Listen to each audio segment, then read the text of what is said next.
Welcome back. You're watching our continuing coverage here from Davos 2026. As I've been telling you, today is the day that President Trump is expected to arrive here in Davos. 3 hours behind schedule, and that's because Air Force One had a technical snag. He had to go back, reboard, and then depart. I was just joking, perhaps he should have Ubered it, may have gotten here on time. Joining us now to talk about Uber's plans globally, but more importantly, their plans to double down on India. Andrew, many thanks for joining us here on CNBC-TV18. It's great to have you. Happy to be here, and happy to hear transportation logistics continue to be complex. They are complex, but you know, even in a complex world, numbers are holding up for you. You've had a good year, 50 billion in annual revenue, EBITDA grew over 30%, 9 billion in cash, so the business is looking strong. Yeah, I mean, Uber's as strong as ever. We feel really great. Our consumers are really strong. The growth of our driver and courier base continues to surprise even our own internal estimates. We're seeing like global strength, I would say, in the sense that it's not just a U.S. story, it's not just an international story. We're seeing both strength in the U.S. and international. And of course, our business in India is doing great. Well, let's talk a little bit about your business in India. You know, it is, of course, one of your key markets, not just from a logistics point of view and a mobility point of view, but also from a technology perspective. Lay out for me what the year ahead for India for Uber will look like. So you're right. From a technology perspective, I mean, first off, I'd say we have tremendous talent in India. The Uber team in India is great. It's our largest engineering center outside the Bay Area, and we're continuing to grow the center. We're doing a lot of our new AI work out of our India team. So we've got a program called Uber AI Solutions, which is really participating almost as a human in the loop in AI development, and that's being innovated out of India. And for Uber globally? For Uber globally. Clients all over the world. Most of the team is in India that's building that offering. But it's super compelling, it's new, it's interesting. We're participating in government technology schemes like ONDC, which I think is a really interesting approach to try to grow marketplace businesses across a number of sectors. And a lot of our global products actually debut in India. India is a tremendously competitive environment. Competition brings the best out of us, and we're seeing a lot of awesome stuff. Has the competitive intensity increased, or you know, is it status quo there? India's always been competitively intense. You know, it's not a question of growth for us in India. It's, you know, how sustainable is that growth?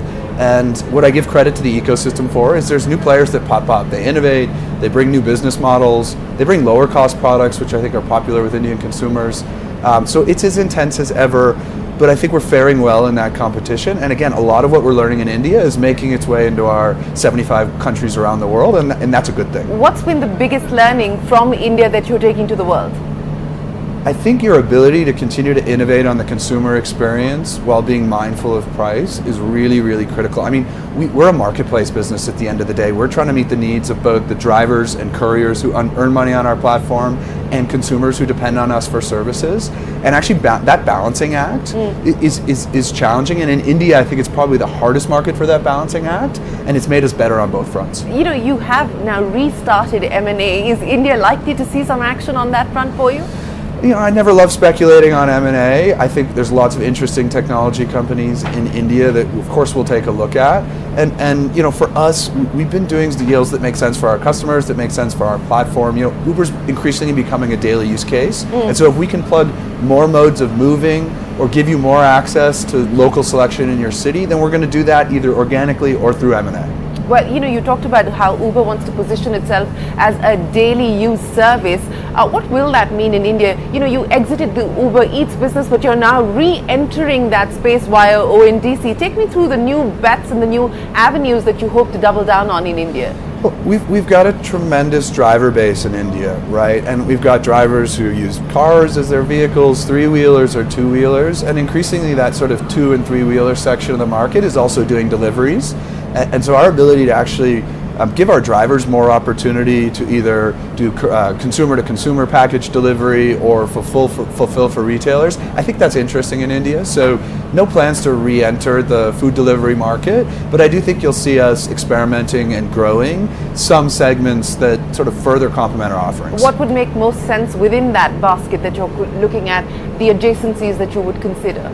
Well, look, on the transportation side, I think there's a real opportunity for us to just make mobility as a service a real thing in India. So we see tremendous growth in our business, always at airports. That's a natural use case for Uber. That's one people think of top of mind. But we're also incredibly integrated in the train system. We see first and last mile trips to and from train stations. And so one of the things we'd like to do is give consumers the ability to book an end-to-end journey. So buy your train ticket through Uber, take your Uber trip to the station, and then take it on the other end.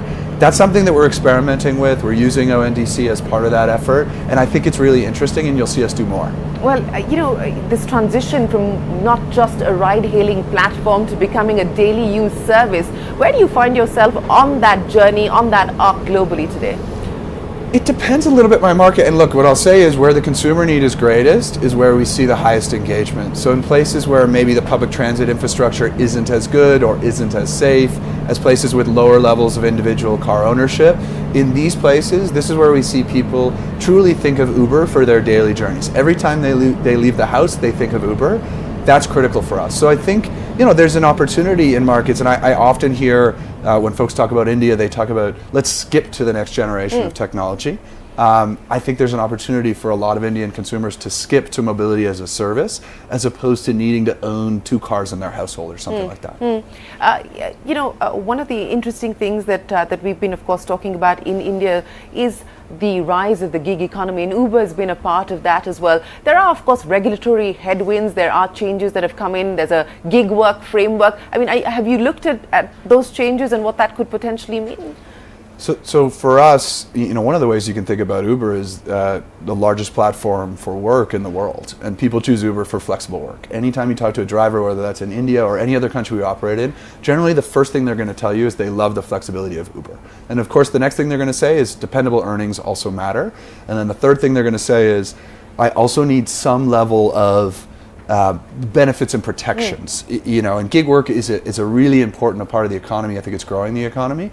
But one of the things we've been doing is bringing the benefits and protections, and this is true all over the world, to gig work. And so we're open to doing that in India. I think it's an important conversation. We've had a really good labor environment in India, and I think it will continue to be so. I want to talk a little bit about AI. I also want to talk about autonomous cars. Your partnership with Waymo, are we likely to see more collaborations, more partnerships in the future?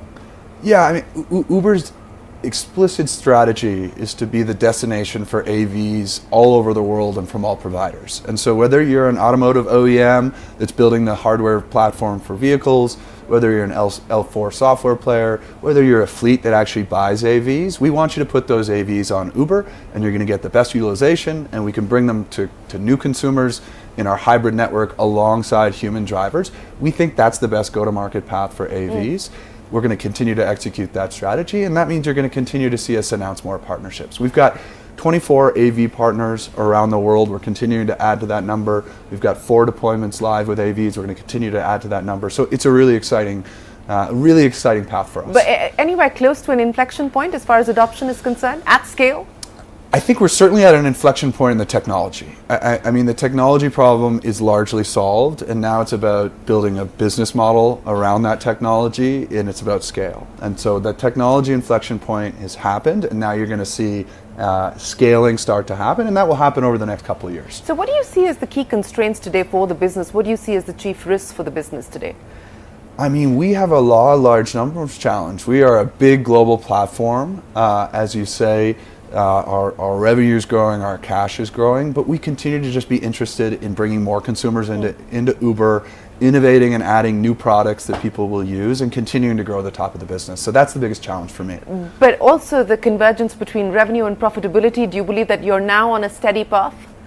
Oh, I do. I think we've proven that our business model is strong. Our priority is continuing to improve the consumer experience, continuing to improve the experience of the 9 million people around the world who earn money on Uber. And if we do those 2 things, then I think profitability will continue to be on a good track. So let me end by asking you, what are you most excited about for 2026 for Uber globally, but more importantly for Uber in India? I think I'll start with Uber in India. I think the Indian consumer is going to be treated to continued innovation in our product set. I think the Uber experience in India is going to improve. I think everything from big things like launching new modes of transportation to small things that just making sure the car gets to you when you order it, those are going to improve dramatically in India in 2026. And globally, it's about innovation. It's about Uber truly becoming the global platform for AVs. It's about Uber truly becoming the broad platform for local commerce. You can get anything in your city delivered at any time. If we do those things, it's going to be a great year for Uber. New modes of transportation, give us a sense of what we can expect for India. Trains on Uber, I think more access to two-wheelers on Uber, I think better premium products and innovating at the luxury end of the market. You know, these are going to be some things that come.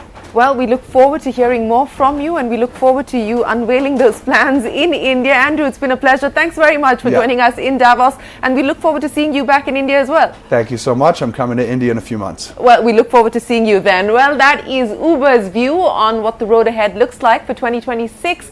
Lots of interesting plans for India. We'll keep you posted on those developments right here on CNBC-TV18. We're going to take a break, but our conversations will continue. We're right back with you from Davos 2026.